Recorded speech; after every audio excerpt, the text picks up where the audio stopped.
Hello. Good morning. Good morning.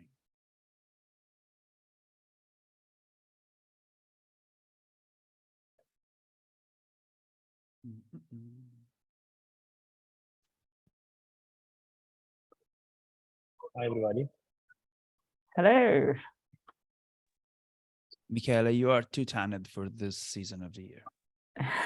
I took the occasion to go to the beach this morning, and it was one of the few times it was really sunny in the rain. I actually was surprised to see blue sky. So really, usually I see green weather every day, and it shouldn't be like that. But today I took the occasion to see blue sky for a couple of hours. You took all the sky, all the sun available, and that's why it's so red. I think you just need to go in the sun for half an hour without sunscreen, and you get like this at this latitude. Fantastic. Amazing. Hi, Vladimir. Welcome. Welcome. Hello. Hi, everyone. Hello.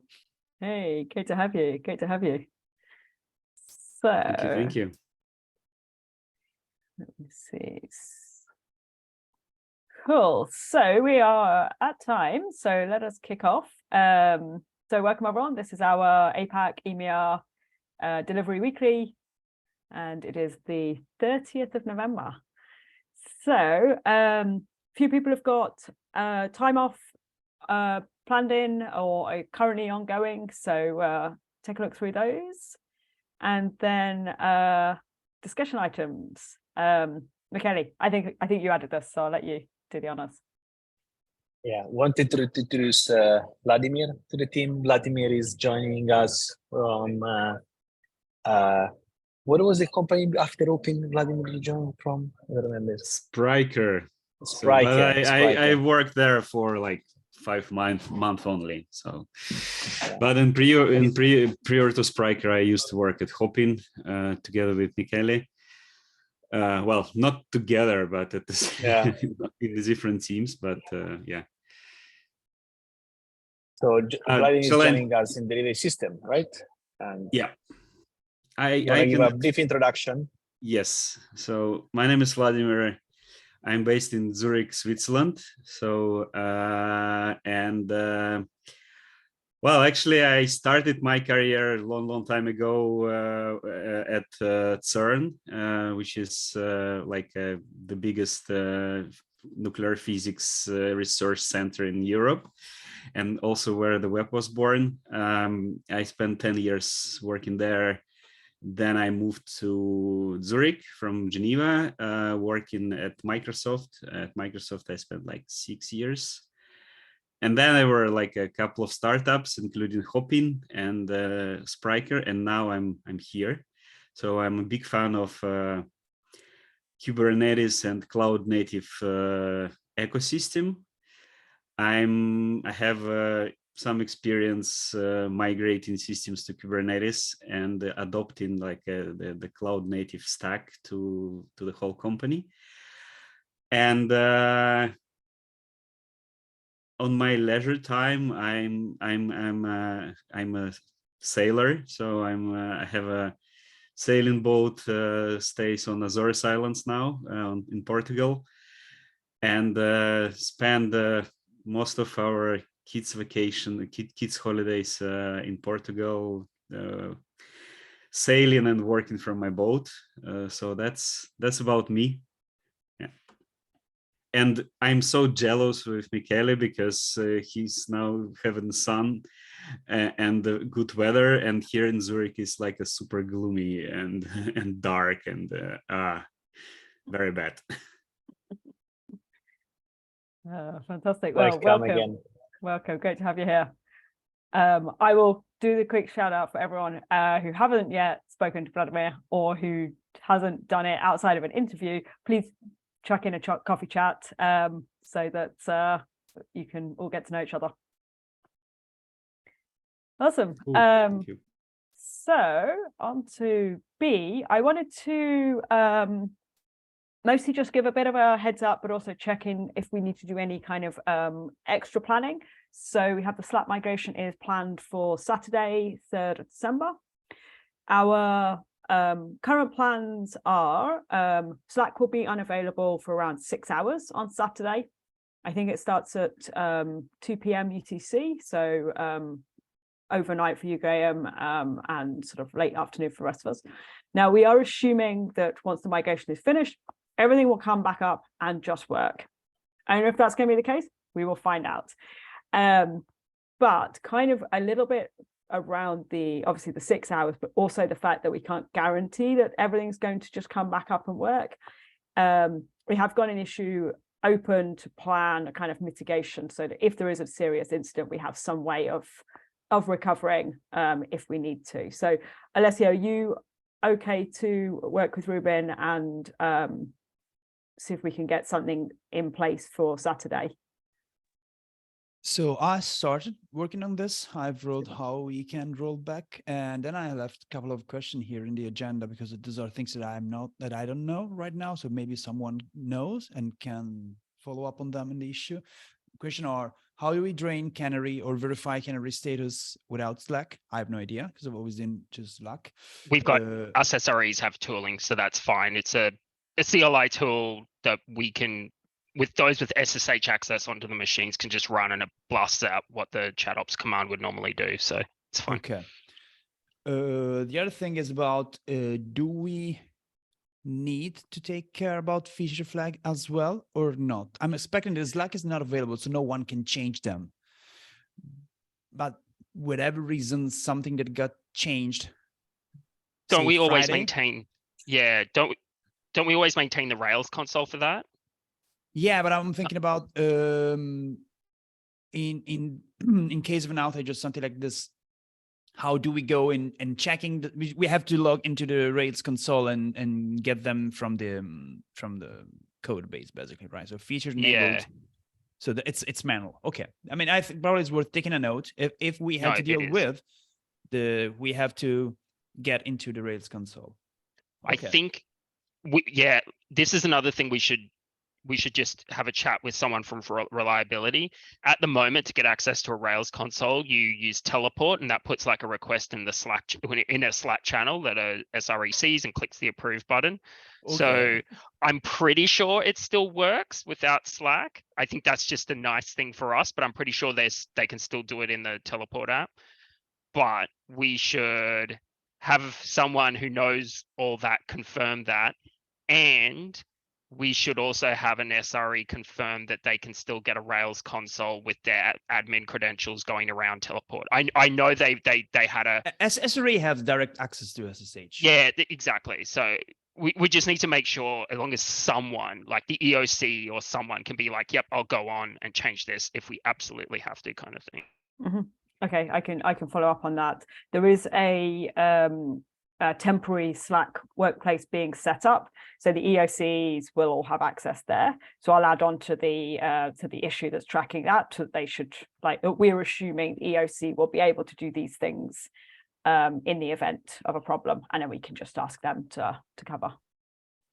Yep, I don't think we are going to reconfigure all this integration just for a 6-hour window. So if the teleport thing requires Slack for the approval, it will not find Slack. That's the thing, right? So fine. Yeah, no, absolutely. I meant more like I know they're setting up a plans around how they will do incidents. I will just add on there that we're assuming that they'll have these abilities and they can confirm. But Vladimir, you have a question. Yeah, I have two silly questions. The first, what is silly AOC? questions. What is Engineer AOC? on call. So they are okay. the SRE who is on the reliability, not just the infrastructure on call schedule. So they would be the sort of first point of call for an incident. Okay, and the second question, what we use Teleport for? So at the moment, Teleport is only used for developers to get access to a Ruby on Rails console for the production environment. So if they want to get like a Rails console up that they can run things against, they use Teleport to request access. So I won't go into the technical details of how it's done, but basically we have a box and Teleport proxies SSH requests to that box. And when you get onto that box, you get dropped into a Rails session. It's eventually planned to be expanded for all access, Kubernetes access, SSH access and stuff, but that's in the future. Okay, and another little one. Why we allow users to or developers to connect to console, the Rails console? What's the purpose of this? That's probably a very long history lesson, I think. I'm not sure if anyone's got a small answer, but I think from what I understand, there's a huge history. Basically, many reasons. It's typically not something they do every day. It's not something they do all the time. They have to request access and provide a ticket and a reason to do it. But yeah. Yeah, it's And still an improvement that over includes- everyone had it. That was what we had Yeah, before. it's- And that including production, right? So you theoretically can have console access to production environment. Okay. If you're interested in some of the reasons why, I mean, you can just go into the Infrastructure Lounge channel, have a look at some of the requests and go and look at the issues. And that probably gives you a good understanding about what they do it. There is always active efforts to try and build more into the product so people don't need the access, however. And I've just dropped in there as well, Vladimir, the teleport docs that the developers use. So that kind of gives a little bit of an intro into the sorts of things they're trying to do when they get asked to go use teleport. So that might also give a little bit of context, but feel free to keep asking questions in Slack as well, like if this doesn't fill the gaps. Thank you. Awesome. It was the third point, which I think Yes. Michael already answered, but basically just to speed up any type of recovery, maybe if we can ask release manager to take note of the last deployment and PDM on Friday so that we have in the same issue all the information already available. I think as well, based on our experience of that last weekend rollback, is it would probably be a good idea to run the PDM Friday morning and not run it again. So we have a super long window with a good rollback. Yeah, we have window all for the that. opportunities in the whole Friday. Yeah. Would you like me to run it my time and then we have Europe and US with no PDM? Yeah, that I think what that's you're probably a saying? good idea, Graham. Yeah, Okay. yeah, because Yeah. we commit to running it once a day. So I think if you run it at some point in your sort of afternoon my or day, so, yeah. then we've Yeah, ticked that sure. box. So yeah, I think that would be a great idea. Okay. Awesome. Thank you. Cool. And let's So- make sure Ahmad and Jenny know about that so that we don't run it again. I will take care of it. Super. Thank you. Cool. And then on Monday, so actually before I go on, so does everybody feel okay? Like, is there anything else we should do to help us prepare for a weekend without Slack? Are there any other risk areas that people can think of? I do live all my weekend without Slack.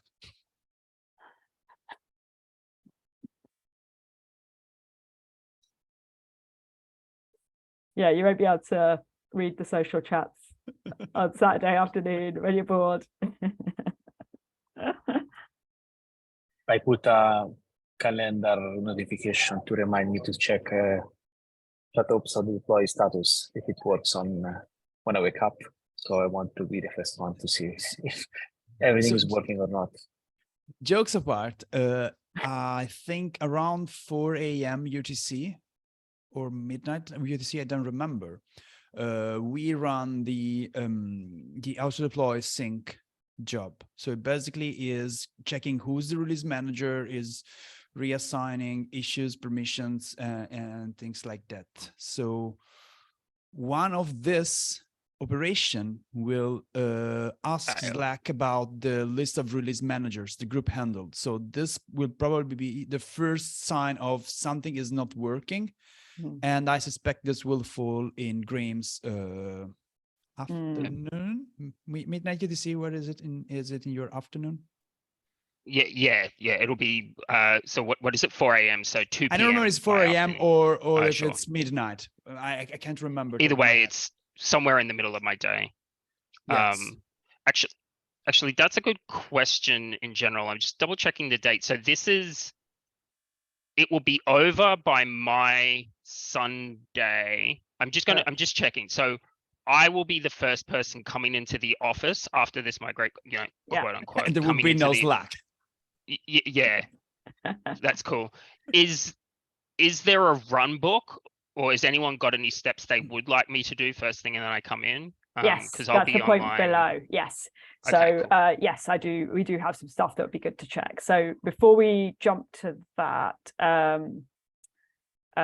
so in terms of that failure, Alessio, do we need to? Is it something we need to rerun, or is it just like we're not going to be changing release managers on Monday, Yeah. right? So it should be fine for it to just fail, right? Yeah, but I think so the first thing that it does is downloading from Slack. I'm not really sure. It Mhm. downloads from Slack the current members and check if they matches with what is expected to be, right? So if for any reason the Slack integration isn't working as expected, that should be our first sign of something is Something's up. wrong. Fine. Okay, But good. now that I'm thinking, Graham shows up earlier than this, right? So he and when he should start already his have- working day is already everything should already be working. So, for instance, there is a manual way to check the thing. So he can try leaving and rejoining the release managers. There is pipeline you can run. There's a link in the runbook. I can find it up. So maybe there's something in the morning. Say I'm gonna leave because you are in release manager rotation, right? So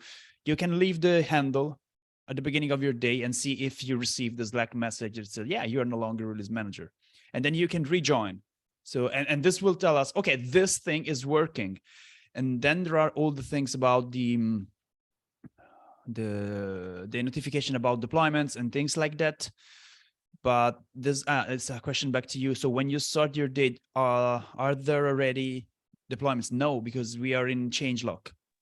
Yeah, Correct? so what happens is I get, for most of my day, I get nothing. Then I get the like pipeline has started, a notification, and then I start getting spammed with errors about changelog when it gets to production canary So or whatever. maybe running some auto deploy status, those type of chat ops command that will trigger Slack integration Yeah, sure. to generate messages, especially those that does from both chat ops and release tools. I'm thinking about the auto deploy blockers. Auto deploy blockers sends you back a message from chat ops saying, yeah, I triggered something for you. And then you receive the message directly from release tool. So this will kind of check the big area, right? So are we able to communicate with Slack? Yes or no? Are we able to handle release manager handlers? Yes or no? And I think this is kind of if those things are working, yeah, we should be fine, more or less. So on sort of to build on that a little, so in point 3 we have an infra epic. I would suggest we we can certainly on our side for what we want to make sure we're working. Let's get a list there. So we've got the environment locking to make sure we actually can control our environments, environment blockers, and staging rollback, but also the one you mentioned, Alessio, will add on the permissions. So that, I think, if we can get all those tested, it doesn't have to all be you, Graham, but I would suggest, like, we should make sure Ahmad knows this, before we resume deployments on Monday, we can make sure that we have control of our pipelines, our permissions, and our environments. And then if anything fails, we can figure out a plan on Monday, but we just hold off on deployments. The other thing on that list, I don't know how much people want to check this one out. It's considerably less risk, I think, because of the setup that Reliability are doing to handle the weekend. But there's also the Woodhouse testing or /incident declare, which Jav suggested we add on here. So I don't think that has to be our responsibility, but certainly, like, if we're trying to get a picture of how things are working, I think let's get this post-migration testing section so that Graham, you and Ahmad, when he starts, can just tick off on these boxes and get a feel for, like, how do things look. I suspect Woodhouse will be the absolute first thing Reliability will check, but there's no harm in checking it again. I expect that's probably true as well. Yeah, I think they'll probably check beforehand as well, because they will have someone on call over the weekend. So I think that and it's very important for them. Yeah, that's it, exactly. Did we finish all the Slack wrapper changes, Alessio? Like, are we good to go on all that? Perfect. Yep. Okay. I mean, we don't know. No, that's a good point here. We don't know if it's going to work, but we've done what we can do, right? Now, but they told us, if I remember correctly, that they will be to reinstall all the application. Now, Ruben, help me if you remember. Reinstall doesn't change tokens, so it's a task for ET ops, which I don't know if they plan to run soon after the migration, if they have a list, if they need a list. So probably this is something worth checking with them. Right. If just make sure that they know that they have to reinstall our application. And that's the Okay. bot. Yeah. Do you want to maybe add a comment on the? Actually, no, Ruben, you're super busy doing lots of fun things. Let me add a comment on the Slack migration epic, and I'll just check that IT actually have a plan for this. Would you just be able to remind me what the actual, what's the official application called? I think We it's- actually have two. And- So okay. one is the new one, and I guess even the old one will have to be installed. Let's ask for I both. don't know. Why not? Right? It's if we're running two. Cool. So if you can like drop those in Slack or on the agenda or something, I'll follow up with IT. I'll send you a link to the new one, and I'll search for a link to the old one as well. Super. Thanks a lot. Great. And if anyone thinks of anything else between now and Saturday, please just shout and we can add that to the plans as well.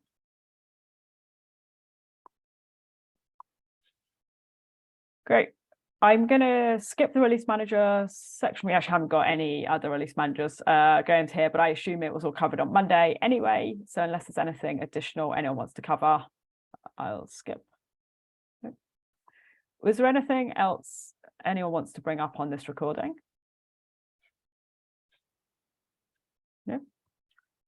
I'll stop the recording.